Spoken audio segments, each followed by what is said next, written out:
Good morning. It's Tuesday, February 13th, and I'm joined here with Mark Kaplan with ACS CAN, and we are here today capturing all of the highlights from today's event at Empire Plaza. Mark, tell us about the event we're having today. We're talking about immunotherapy, which is a groundbreaking therapy that people are looking at as saving a lot of lives. It gives hope. And ACS CAN is interested in learning as much as we can and getting the information out. That's what we're doing. What is immunotherapy? How's it work? Sure. The very quick version of this is we are introducing new therapies where you are harnessing the immune system that is already within your body, empowering it to be better, faster, stronger, more resilient, have better armor in its fight against cancer. That's the simple version of it. You are just making a better immune system to fight cancer. Not asking for specific rates, but how successful is it? It's more successful than the majority of what we have at the moment. And so I think where we are in cancer today is that we've hit a bit of a roadblock, we've hit a bit of a wall, and immunotherapy is this promise where you are seeing response rates triple, quadruple from what we've seen in the past. The majority of these trials are taking place where you're going head-to-head against standards, accepted standards of care, and beating the standards of care significantly. And so it's very promising, it's very exciting. I'm guessing, raise your hand. If you're basically pretty familiar with radiation and chemotherapy, raise your hand. All right, now, raise your hand if you know the ins and outs of immunotherapy. This is a conversation about immunotherapy, what we consider to be the next great chapter in cancer care. We haven't had a next great chapter in the treatment of cancer in what I think is a couple of decades. And so this is an exciting new day, I guess, in cancer treatment. Although we are just kind of scratching the surface on what immunotherapy can be, immunotherapy's potential, I don't want you to think of this presentation as futuristic. The reality is that immunotherapy is the standard of care in a number of different tumor types, very quickly becoming the fourth pillar in the treatment paradigm. I don't want to make it sound like immunotherapy is meant to replace chemotherapy or surgery or radiation. Ideally, we think that all of these are going to work together, and depending on the patient and the type of cancer, sometimes immunotherapy will play a partial role or a supporting role, and other times it will be the protagonist in treating a patient. These are things that we're still exploring, but that is how we're thinking about the field. So the point of these next two slides is essentially that there are a number of things that tumors do that make them very attractive to immunotherapy. One of the things I've mentioned already today is that they release antigens that are different from the rest of the cells in the body that allow the immune system to recognize which cells are different from all of the others. But there are a number of other things that fall into the categories of either presentation, infiltration, or elimination. And why that's important, and don't get bogged down in the details of this, but what this essentially shows you is that you have tumors across the board from bladder to head and neck to lung to breast and melanoma. All of these tumors exhibit certain attributes that make them prime for immunotherapy to be successful going forward. So these actually aren't even all of the tumors that we study in immunotherapy, but it gives you an idea of how applicable this is across cancer. This is not just specific to lung, this is not specific to breast, this is specific to cancer. For the effort that you put in, including the good doctor, helping us understand all of these things. Because from the normal citizen perspective, it's just about how do I get a chance to be healthier. It's just about that. But from a personal perspective, my brother has actually just been declared cancer-free from multiple melanoma. My sister, from another mother, she lives in Harlem, is at Sloan Kettering using this therapy for lung cancer. And so it touches everybody. It's not just legislation, it's not just a medical lecture, it's people's lives.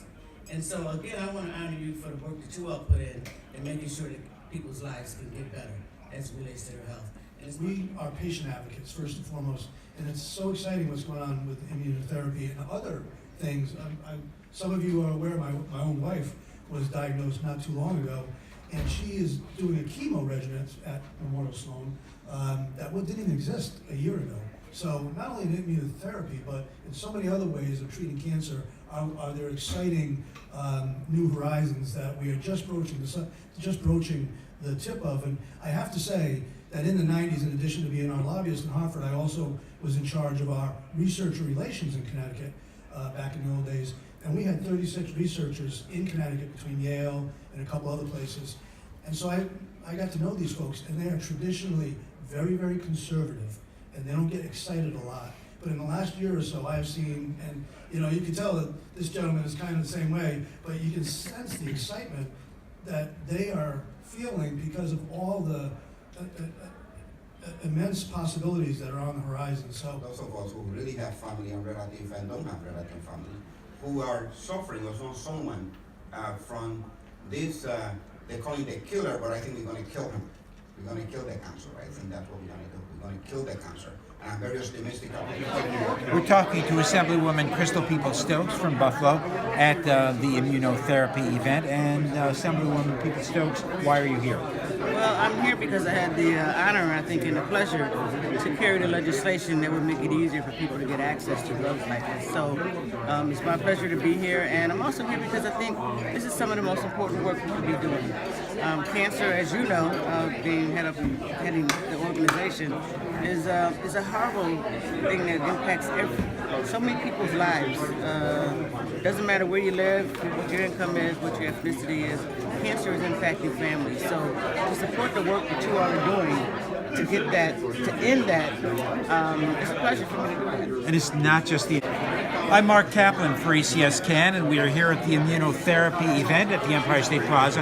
And with me is Assemblyman Felix Ortiz from Brooklyn.